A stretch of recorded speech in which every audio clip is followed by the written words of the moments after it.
ये आकाशवाणी गोरखपुर है। अब आप सुकीर्ति अस्थाना से क्षेत्रीय समाचार सुनिए। मुख्यमंत्री योगी आदित्यनाथ ने गोरखपुर के गोरखनाथ मंदिर में आयोजित जनता दर्शन में लोगों की समस्याएं सुनी। उन्होंने अधिकारियों को जनता की समस्याओं के तत्काल निस्तारण का निर्देश दिया।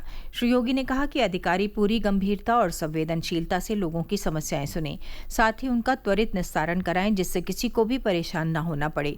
मुख्यमंत्री ने कहा कि अवैध रूप से जमीनों पर कब्जा करने वालों के खिलाफ कड़ी कार्रवाई की जाए।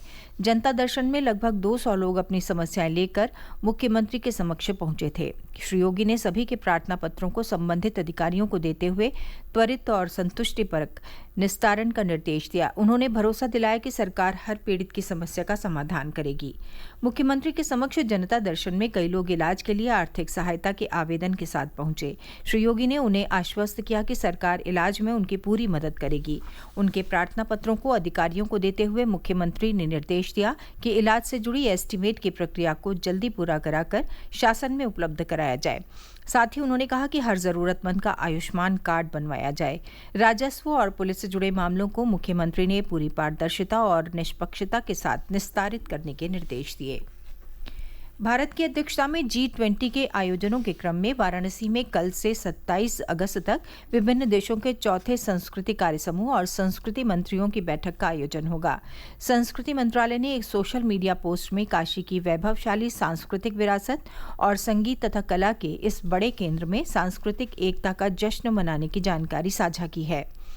बैठक के दौरान वैश्विक संस्कृति के विशेषज्ञ काशी में प्राथमिकता आधारित विषयों पर मंथन करेंगे। वैश्विक स्तर पर संस्कृतियों के संरक्षण और उनके प्रसार में आ रही चुनौतियों पर चर्चा के माध्यम से निष्कर्ष पर पहुंचने के लिए सर्वसम्मति बनाने का प्रयास किया जाएगा। परिचर्चा के निष्कर्षों पर आधारित घोषणा पत्र भी जारी होगा।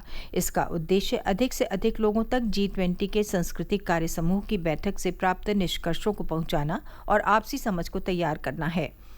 वाराणसी में सांस्कृतिक समूहों से जुड़े लोगों को गंगा आरती के साथ साथ वाराणसी की सांगीतिक विरासत और ऐतिहासिक स्थलों से भी अवगत कराया जाएगा। माना जा रहा है कि इस चौथे कार्य समूह की बैठक के दौरान आगामी आयोजनों के लिए एजेंडा तैयार करने का भी मंच काशी में तैयार होगा। निर्वाचन आयोग ने उत्तर प्रदेश से राज्यसभा के लिए निर्वाचित सदस्य हरद्वार दुबे के निधन के कारण रिक्त हुई सीट पर उपचुनाव के लिए कार्यक्रम जारी कर दिया है।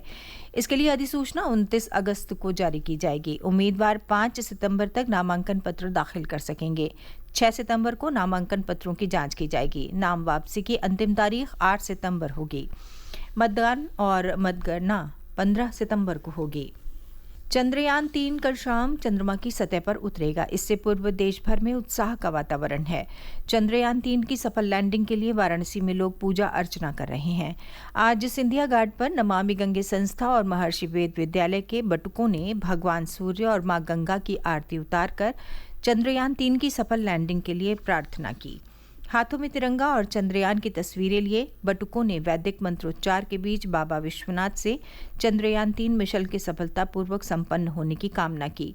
नमामि गंगे संस्था के काशी क्षेत्र के संयोजक राजेश शुक्ला ने कहा कि भारत का चंद्रयान 3 इतिहास रचने की दहलीज पर है। उन्होंने कहा कि चंद्रयान मिशन की सफलता हर भारतवासी के लिए गर्व का क्षण होगा। बहुजन समाज पार्टी की अध्यक्ष मायावती कल लखनऊ में पार्टी पदाधिकारियों की बैठक की अध्यक्षता करेंगी। बैठक में अगले वर्ष होने वाले लोकसभा चुनाव पर चर्चा के आसार हैं। साथ ही बसपा संगठन के विस्तार, बूथ गठन और कैडर कैंप की तैयारियों पर भी चर्चा हो सकती है। प्रदेश के कई जिलों में पिछले 24 घंटे के दौरान वर्षा दर्ज की गई। गोरखपुर, देवरिया, कुशीनगर और आसपास के क्षेत्रों में बीती रात से तेज वर्षा होने से लोगों को उमस भरी गर्मी से राहत मिली है। साथ ही धान की सूख रही फसल को फायदा हुआ है। गोरखपुर में तेज वर्षा से शहर के कई निचले इलाकों में जलभराव हो गया। बस्ती, संत कबीरनगर, आजमगढ़, चंदौली, बलिया, श्रावस्ती, मिर्जापुर, एटा, औरैया, फर्रुखाबाद, बदायूं, पीलीभीत, प्रतापगढ़, लखीमपुर खीरी, कन्नौज, आगरा, उन्नाव, सहारनपुर, संभल और आसपास के क्षेत्रों में भी मध्यम से तेज वर्षा होने के समाचार हैं। मौसम विभाग ने पूर्वी उत्तर प्रदेश में लगभग सभी स्थानों पर अगले 3 दिनों के दौरान बारिश होने की संभावना जताई है। ये समाचार बुलेटिन हमारे YouTube channel AIR news Gorakhpur और ट्विटर हैंडल AIR_GKP पर भी उपलब्ध है। इसके साथ ही क्षेत्रीय समाचारों का ये बुलेटिन समाप्त हुआ। नमस्कार।